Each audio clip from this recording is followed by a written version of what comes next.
Bonjour Nicolas Bonnet-Oulalge. Bonjour. Merci d'avoir accepté notre invitation. Vous êtes élu du 12e arrondissement, président du groupe communiste au Conseil de Paris, un groupe qui compte 13 élus, je crois, Oui. parmi lesquels 3 sont membres de l'exécutif. Alors demain, la maire de Paris doit annoncer une nouvelle équipe remaniée pour tenir compte des nouveaux équilibres politiques, notamment suite aux élections sénatoriales. Elle doit composer avec une majorité qui va de vous, les communistes, aux élus En Marche, que vous dénoncez. On va y revenir. Mais d'abord, quel autre regard est-ce que vous proposez aujourd'hui? Le regard d'un communiste qui est debout, qui a envie de se battre, qui est déterminé, qui a envie que Paris reste une ville populaire et qui n'a pas envie de laisser la place à l'argent comme l'arbitre de notre société. Et puis un regard aussi noir, un regard noir sur tout ce qui se passe aujourd'hui en politique, la crise que l'on vit et les intérêts privés de certains qui utilisent la politique pour faire leur carrière. Voilà. Et moi, je suis quelqu'un qui tient énormément à l'éthique et à la morale en politique.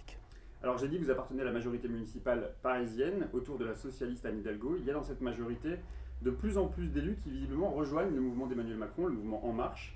On peut être membre de la majorité parisienne et soutenir le gouvernement de droite d'Édouard Philippe, Nicolas Bonnet-Oulalge? Non, à mon avis, on est de gauche ou de droite.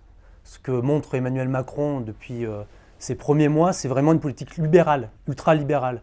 Moi, je pense qu'on a affaire à quelqu'un qui correspond à Thatcher ou à Reagan. Et tout ce qu'il a montré encore dernièrement sur l'ISF, sur le débat sur la fiscalité, montre que sa priorité, c'est de faire des cadeaux aux riches. On a d'ailleurs à Paris un débat, c'est quelle vision on aura de Paris de demain.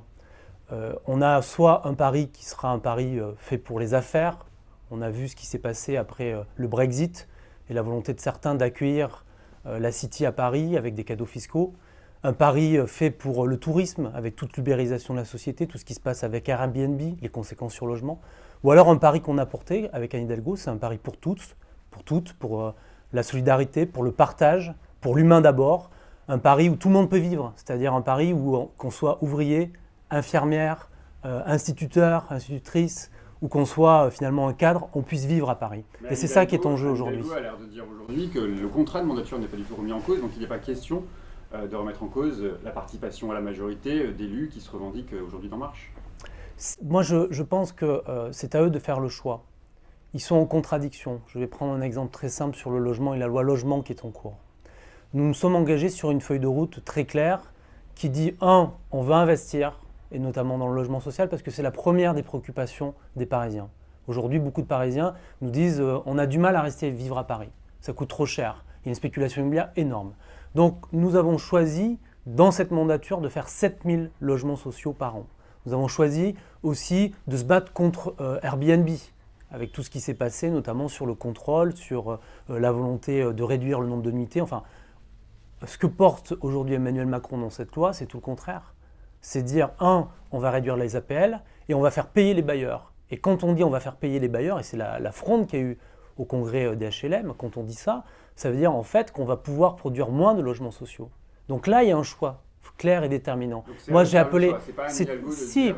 Déjà, nous, on a appelé, quand j'ai rencontré Anne Hidalgo, je lui ai demandé, Madame la maire, est-ce que vous signez l'appel de l'ensemble des maires qui se battent contre cette loi? Est-ce que vous écrivez au gouvernement clairement les conséquences pour les Parisiens de cette loi et qui remet en cause notre feuille de route? Donc, quand on choisit de soutenir Emmanuel Macron, il y a une rupture de contrat, ils mettent un coup de canif dans notre contrat de 2014. Ça, c'est un élément fondamental. Mais il y a d'autres questions de fond. Si on prend la question de la pollution à Paris, on prend la question de dire on a un vrai problème aujourd'hui avec des pics de pollution, avec la question des particules fines, et on veut réduire la place de la voiture, et moi je dirais même d'abord des camions et des cars.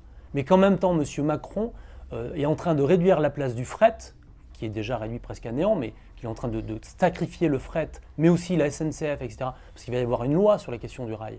Et donc, quand il va être M. Bargeton, qui sort d'ailleurs de l'exécutif, puisqu'il est sénateur, mais M. Bargeton ou d'autres élus qui disent on est prêt à soutenir Macron, comment ils vont faire? Ils vont voter une loi qui va à l'encontre de la politique municipale que l'on mène.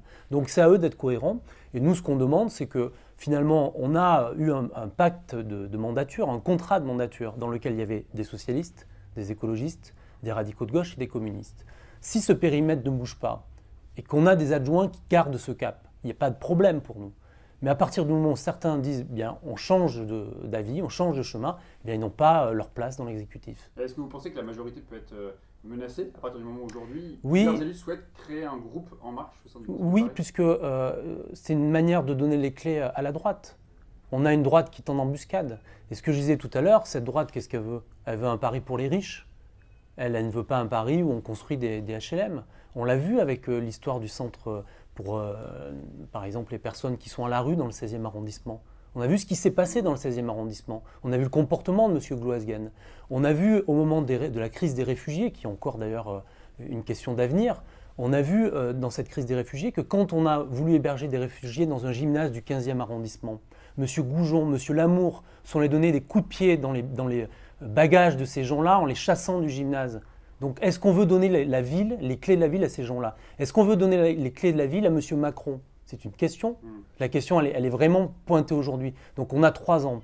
3 ans pour garantir, ce qu'on a décidé en 2014 et pour lesquels les Parisiens ont voté. Parce que la question fondamentale, c'est les Parisiens qui ont décidé de cette majorité.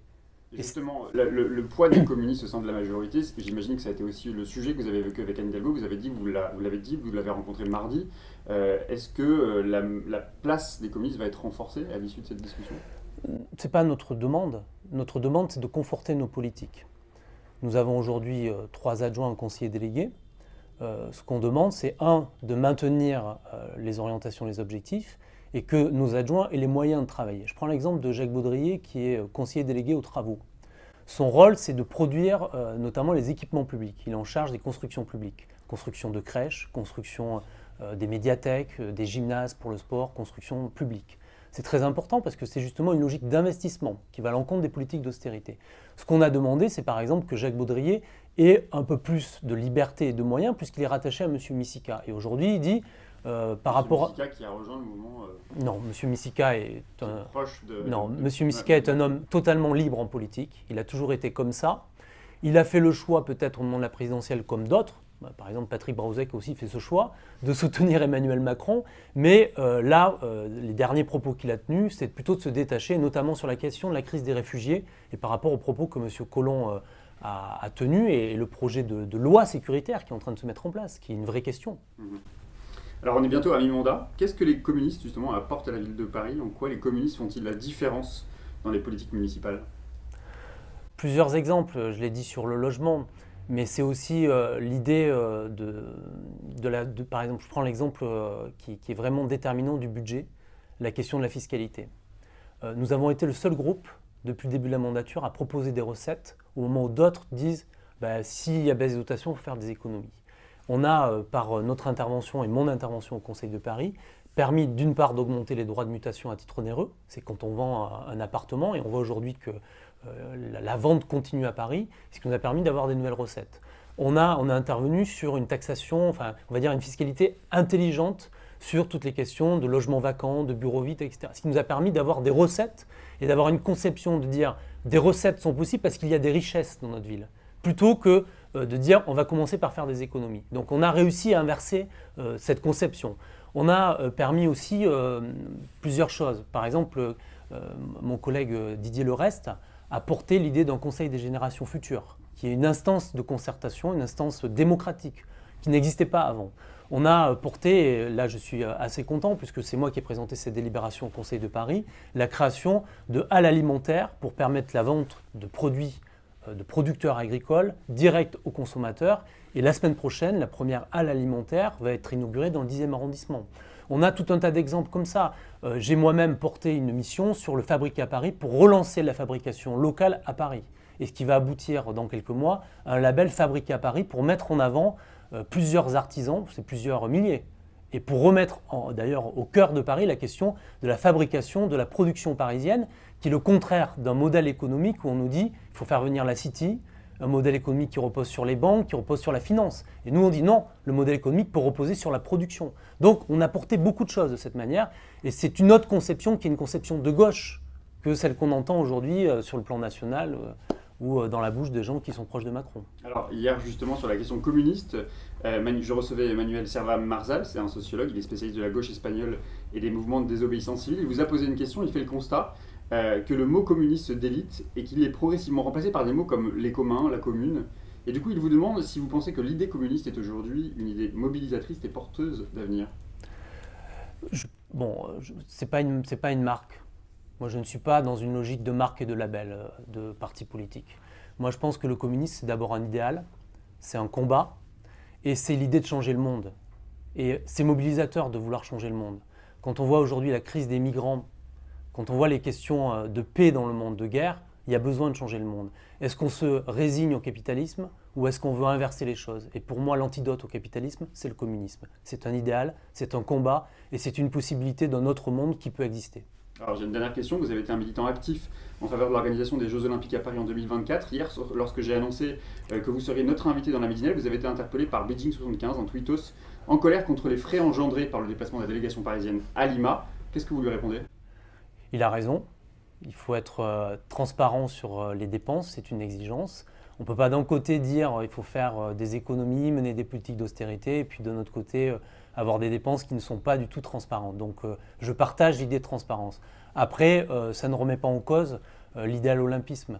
Et je crois qu'à travers l'idéal de l'olympisme, il y a des valeurs fondamentales, notamment la paix, notamment le partage, notamment l'idée que des athlètes du monde entier se retrouvent à travers des valeurs sur un même lieu, un même moment. Et ça, c'est très proche de ce que j'ai envie de porter en tant qu'humaniste. Et donc, moi, j'ai envie de défendre et j'ai envie de me battre pour qu'il y ait d'autres jeux, des jeux qui soient renouvelés. Et d'ailleurs, la crise que connaît aujourd'hui le mouvement olympique, ce qui s'est passé à Lima, c'est qu'il n'y a plus de candidature que celle de Paris, Los Angeles. Ça montre aujourd'hui qu'il y a besoin de changer les choses et que la France a cette opportunité à saisir, de changer les choses et de faire des Jeux olympiques qui reprennent les fondements et les valeurs qu'elle devrait porter. Mais quand même, vous comprenez que ça choque, vous l'avez dit. Mediapart a parlé de 1,5 million d'euros pour quelques 300 personnes. Mais déjà, oui, mais il faut aller au bout de la transparence. Hein. Il faut des explications. On est sur des révélations de journalistes. Moi, j'attends des réponses concrètes, notamment sur pourquoi telle personne est partie plutôt qu'une autre. Il y avait un GIP. Un GIP, c'était 60 personnes. Donc certains ont touché des indemnités de chômage. Non, ça, c'est les personnels. Le GIP, c'est les personnes qui étaient membres désignés de licenciement. Voilà.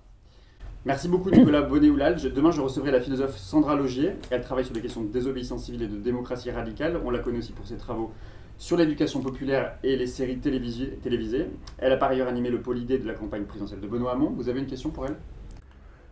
Oui, j'ai une question. C'est est-ce qu'elle pense que la démocratie pourra se faire sans les partis politiques à l'avenir?